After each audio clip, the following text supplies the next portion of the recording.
But I'll talk a little bit about the Weird Sisters. For those of you who don't know, the Weird Sisters is a novel. It's the story of three sisters. They're the adult daughters of a renowned Shakespeare professor.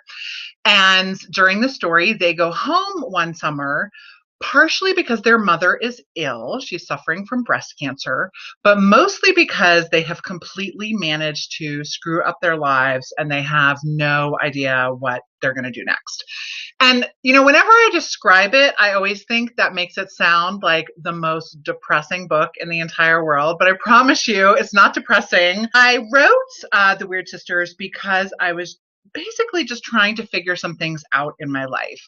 And I was wrestling with the issue of sort of family illness and particularly breast cancer. So my mother was diagnosed with breast cancer when I was a senior in high school, and I was the only child still living at home. And it really had this huge impact, obviously, on my mother. And she's a survivor, by the way. I think she's been a survivor now for, 22 years.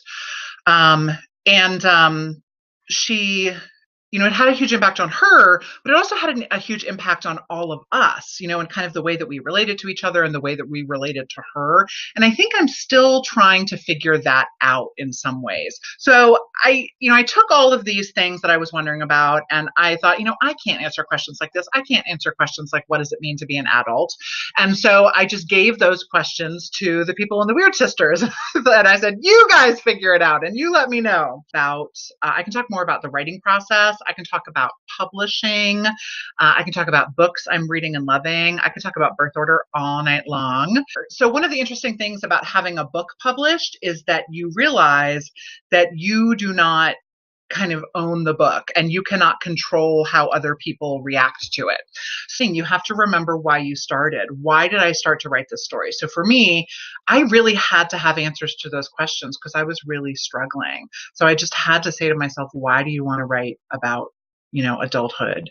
Why does this matter so much to you? And I didn't really care about publishing it. It was just that I cared about answering those questions. The biggest thing that's changed is that writing is now my day job, which is kind of a dream and an incredible thing, because it's so hard to make a living as an artist, and to be able to take that leap and do it was really, really amazing. I have learned just to kind of write when I have time, where I have time. So I was actually once picking a friend up from the airport, and I had a little bit of time. So I opened the back of the car. It was an SUV. I opened the back of the car and stacked my suitcases and put my laptop on top of it. And it was like a little standing desk. And I wrote 1,000 words right there. People who choose self-publishing want more control. And people who choose traditional publishing want sort of a wider reach. And control is guaranteed in self-publishing, but it comes with a lot of responsibility. This is such a stupid thing, but it's been so helpful. I keep a notepad next to my computer, and when I'm writing and I start to think, oh, I need to go get cat food later, I just write it down, because your brain, if you do not make a plan to deal with something, your brain will just keep bringing it up.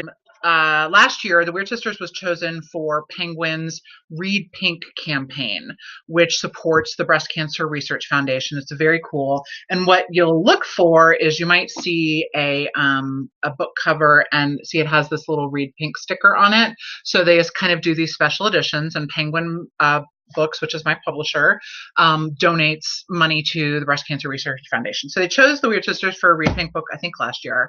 And then this year, when I wanted to do this chat, I called them and I said, will you guys, email me or will you donate some books? And they said, sure. So they actually donated 2 sets of 6 books, which is going to go to one of you guys.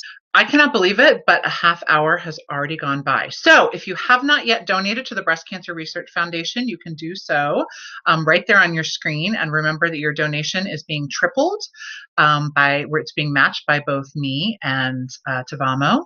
And thank you all so, so much for coming. And I really appreciate your questions. Thank you. Good night, everybody.